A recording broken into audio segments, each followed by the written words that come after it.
आगे बढ़ते हैं। लालू प्रसाद यादव कसूरवार पाए गए हैं। सबकी निगाहें इस मामले पर बनी हुई थी कि क्या लालू प्रसाद यादव को कोई राहत मिल पाएगी या नहीं। और आपको बता दें कि लालू प्रसाद यादव कसूरवार पाए गए हैं। चारा घोटाले से जुड़े डुरांडा ट्रेजरी से गैर कानूनी रकम निकालने के मामले में आरजेडी सरबराह लालू प्रसाद यादव को राहत नहीं मिली है।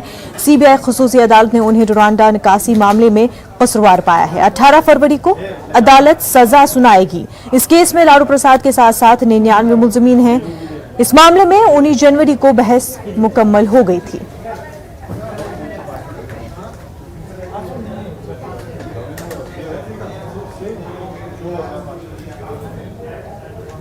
टोटल 99 में से कितने लोगों को कन्विक्शन हुआ? टोटल 99 लोगों से कन्विक्शन 20 लोगों को एक्विटल हुआ 20 ओके। और बाकी 36 लोगों को 2 पॉलिटिशियन सहित 36 लोगों को 3 साल की सजा सुनाई गई। 3 साल 3 साल की। उसमें लालू जी को कन्विक्ट किया गया। कन्विक्ट किया गया। उनका क्वांटम ऑफ पनिशमेंट अभी नहीं। क्वांटम पनिशमेंट अभी नहीं सुना। 20 लोगों में कोई बड़ा नाम है?